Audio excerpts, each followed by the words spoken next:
A pergunta atravessa os séculos como um sussurro eterno. Ela ecoa no corredor escuro do coração humano e não deixa você dormir.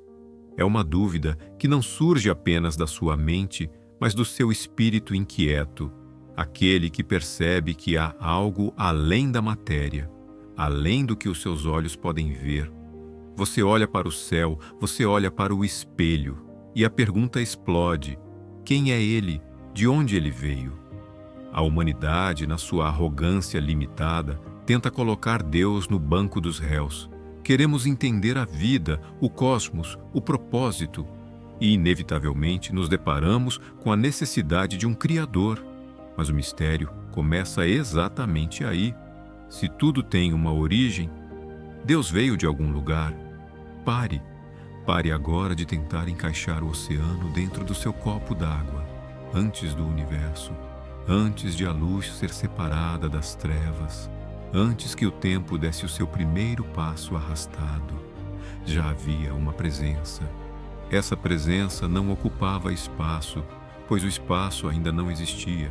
Ela não esperava o tempo passar, pois o tempo ainda não havia nascido.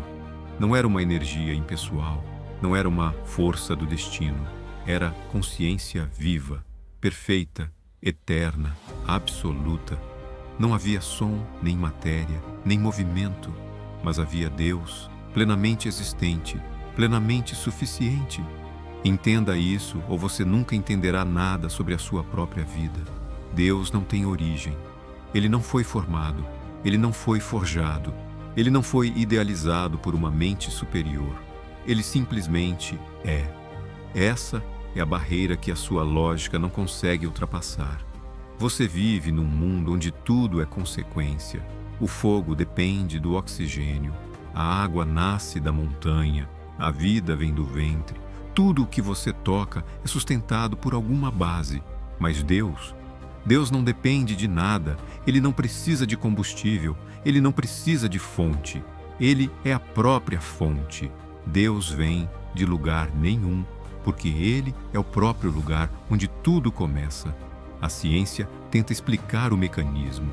Eles medem os átomos, calculam as distâncias, criam teorias, mas a ciência nunca poderá responder quem fez tudo funcionar. A ciência analisa o que pode ser medido, testado, reproduzido, mas Deus está fora dos tubos de ensaio. Ele não é objeto de estudo. Ele é o motivo pelo qual você tem um cérebro capaz de estudar. O livro de Gênesis não pede licença para explicar a existência de Deus. A Bíblia não perde tempo tentando justificar o Criador. Ela começa com o golpe final. No princípio, Deus. Ponto. Sem explicações, sem contexto prévio, porque Deus não se prova, Deus se revela. Ele não precisa da sua defesa intelectual. A criação inteira é o argumento dele. Lembra de Jó? Quando Jó questionou o sofrimento, Deus não lhe deu uma aula de teologia. Deus lhe deu um choque de realidade. Onde estavas tu quando eu lançava os fundamentos da terra? Essa pergunta não foi feita para humilhar Jó, mas para revelar o abismo intransponível entre a sua mente finita e a eternidade do Criador. Antes da criação, o que havia? Havia Deus, só Deus. Não havia montanhas, mares, nem céus. O vazio não era vazio no sentido de ausência. Era a presença invisível do todo. O universo não surgiu do caos. O universo não é um acidente cósmico. O universo surgiu de uma vontade consciente.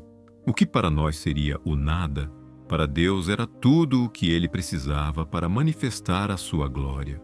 Escute bem, cada célula do seu corpo, cada estrela que queima a bilhões de anos-luz, cada batida do seu coração, nada existe por acaso, nada é desconectado.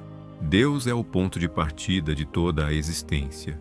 Ele é o início sem início, o princípio sem origem. Na nossa lógica humana, isso soa impossível, porque tudo o que conhecemos teve um começo. Mas Deus não é como nada do que você conhece. Ele não nasceu, ele não cresceu, ele não foi moldado. Ele sempre existiu em perfeição absoluta, sem evolução. Deus não melhora com o tempo. Ele é perfeito desde a eternidade. E falando em tempo, você é escravo dele. O tempo para você é uma linha cruel que te empurra do berço para o túmulo.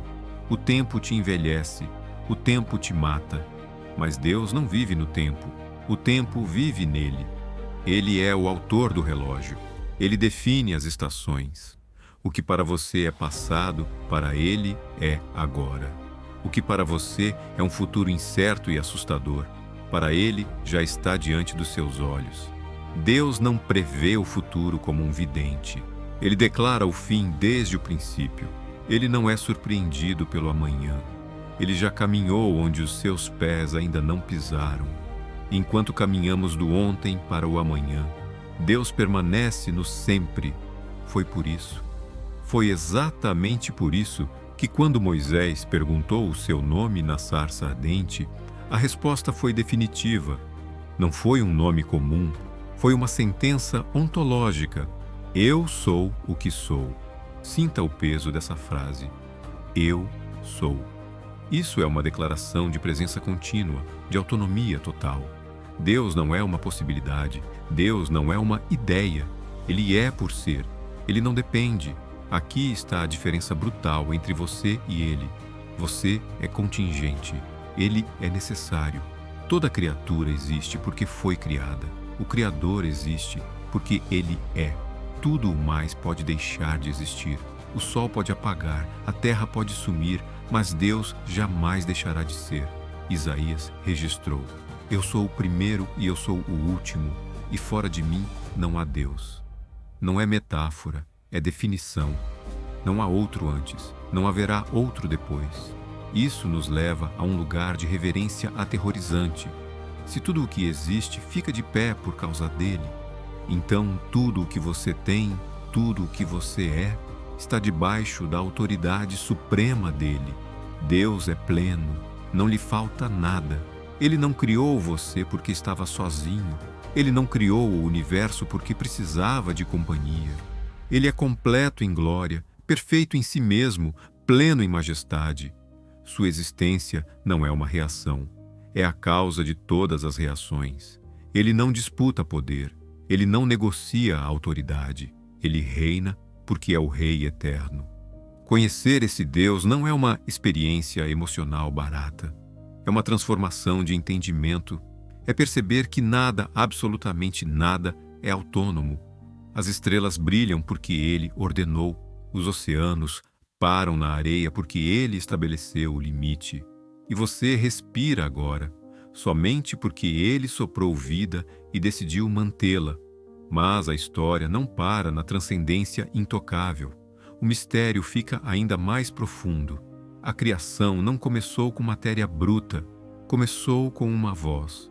No princípio era o Verbo, e o Verbo estava com Deus, e o Verbo era Deus. O Verbo, a palavra, o Logos. Não era um som que saiu da boca de Deus. Era a expressão viva da mente divina. Era uma pessoa. Todas as coisas foram feitas por ele. Sem ele, nada do que foi feito se fez. Cristo não é um plano B. Cristo não foi criado em Belém. Ele é a imagem do Deus invisível, o primogênito sobre toda a criação. Antes que o mundo existisse, o Filho já tinha glória com o Pai. Jesus não foi promovido à divindade. Ele sempre foi Deus. E aqui acontece o impensável, o início sem início, o Deus que não cabe no universo, o eterno que habita na luz inacessível. Ele se fez carne. O Verbo se fez carne e habitou entre nós. O eterno entrou no cronológico. O infinito se limitou. O Criador se tornou criatura. Filipenses diz que ele se esvaziou a si mesmo, tomando a forma de servo. Isso é amor em sua forma mais pura e violenta. O Altíssimo desceu ao nível do pó para resgatar o pó. Jesus é a ponte. Nele, o Eterno abraça o temporário. Quem vê a Jesus, vê o Pai. Ele não é um reflexo pálido. Ele é a expressão exata do ser de Deus. E ele não veio apenas para ensinar moralidade. Ele veio para vencer a morte. Eu sou o que vive. Fui morto, mas eis aqui, estou vivo para todo o sempre.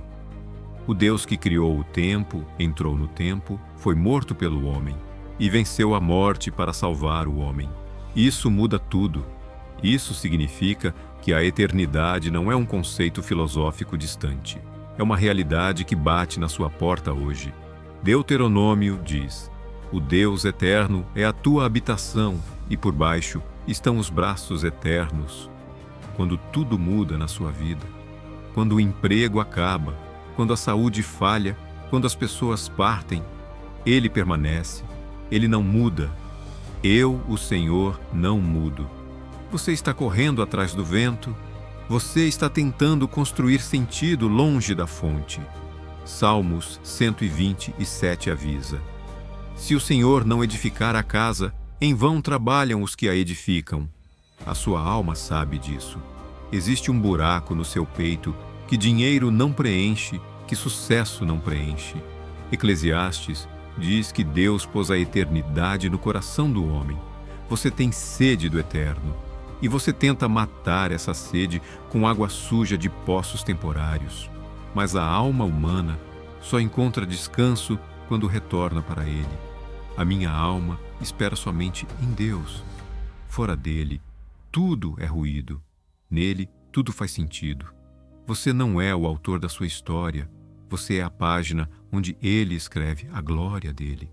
Pare de tentar ser o Deus do seu pequeno mundo. A sua autonomia é uma ilusão.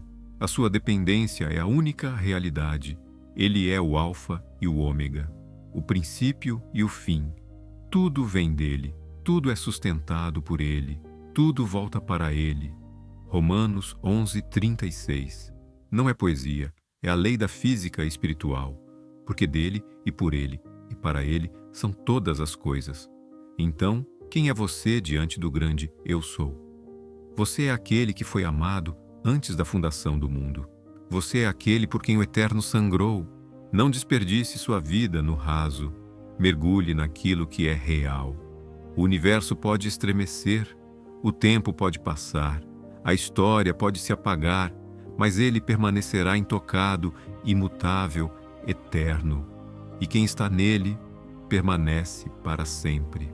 Se você quer parar de vagar no escuro e entender a realidade que sustenta os seus ossos, você precisa de mais do que religião. Você precisa de verdade. Se você deseja seguir essa jornada e sair da ignorância espiritual, se inscreva agora. Ative o sininho. Estamos construindo um caminho de fé sólida, guiados pela palavra que não falha. Deus não é uma dúvida, Deus é a resposta. Ele é o caminho, a verdade e a vida. Fique na paz do Senhor Jesus e até o próximo vídeo.